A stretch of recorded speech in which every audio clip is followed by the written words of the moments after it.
Hey there, it's Steve from Serious Keto, and in this video, I'm going to be doing a review of the keto bread mix from Sonora Keto Pantry.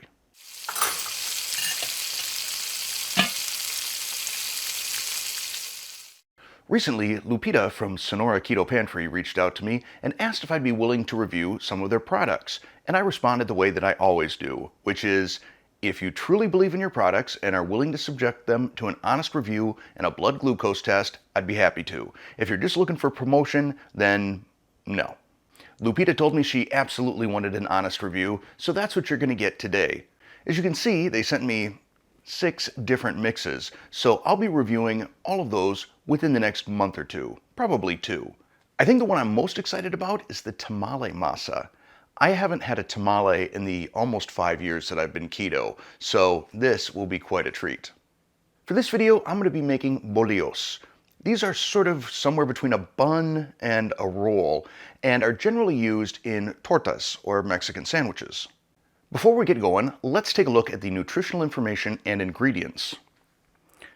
So there are 8 servings per container, 150 calories each, total fat 9 grams, total carbohydrates 7 grams, of which 6 are dietary fiber for a net 1 gram of carbs and 13 grams of protein. In terms of ingredients, we have almond flour, vital wheat gluten. Wheat gluten is a protein, not a carb.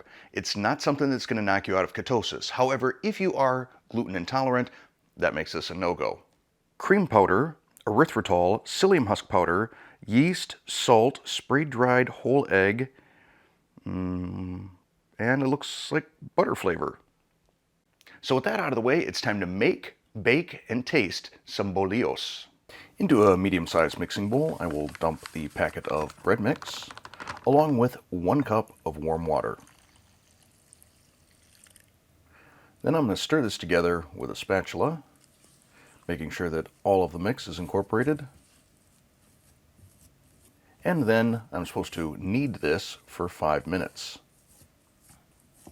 Now, unlike regular flour dough, this is going to gum up your fingers a little bit when you knead it.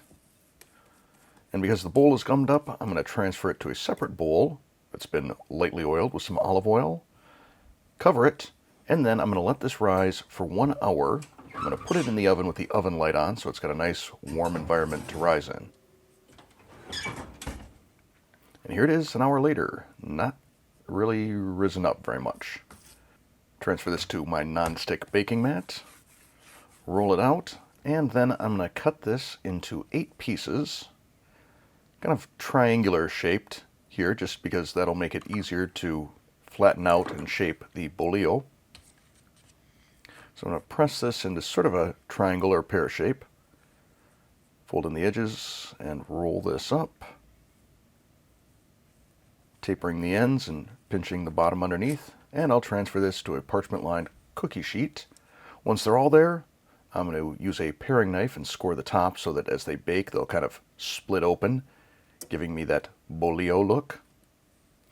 And then I'm going to pop this into the oven at 375 degrees Fahrenheit for 20 to 30 minutes. And here is the finished product. They smell absolutely wonderful. They look pretty good too, though a little small. Let's have a taste. So these are the finished bolillos, and the first thing I kind of noticed is that they were smaller than I expected. I don't know if they just didn't rise up enough, if I didn't give them enough time, I gave them an hour, or if I should have given them a second rise after making them. I followed the instructions. Additionally, back in my pre-keto days, when I would purchase bolillos from La Panaderia, the exterior was a little bit harder on it, kind of almost like an Italian bread. There was definitely more of a firm crust to it. But let's tear into it and see what it looks like.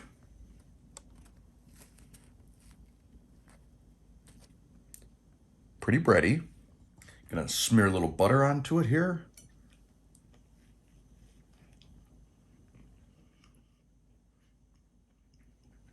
That is really good.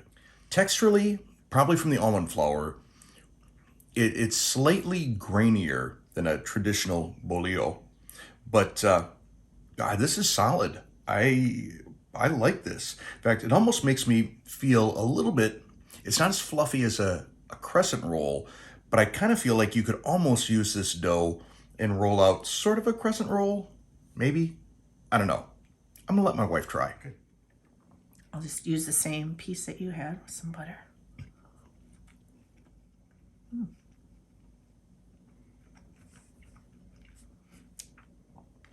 Yeah, it's tasty. It's just a little heavier. It's not light like a regular, any other kind of dough. Yeah, it's a little denser. It makes me just wonder if something didn't quite exactly go right in terms of the rise on it. Yeah, I can always make it again. Try one, but yeah, it's good. I'll eat them, so no problems there. Good job, guys. So what are my overall impressions of this bread mix? Good. In fact, very good. I had 2 of the bolillos last night. I put some chalk zero spread on one of them, and there was 0 movement in my blood glucose. So yeah, taste was great.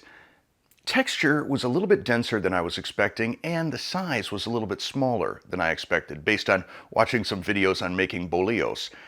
I may have done something wrong in terms of the rise. I'm not sure. I'll wait to hear back from Sonora on that. Now, in terms of downsides, the biggie is price on this. I mean, keto products in general, you're paying a premium because the ingredients cost more. But it seems like baking mixes as well cost a little bit more than that. And it really kind of targets a specific market, which is those people who want to do some baking, but don't necessarily want a pantry full of ingredients. However, I have reached out to Sonora, and I will, by the time this video goes live, have a discount code, probably in the area of 10%. I will put that along with a link down in the description below. In my next review for Sonora, I will probably do 2 of their mixes. So if you get out onto the website and you see a couple that you'd like to see me do next, let me know down in the comments below.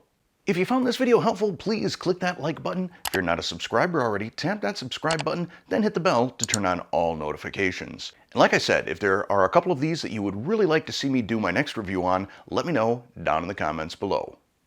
And thanks for watching.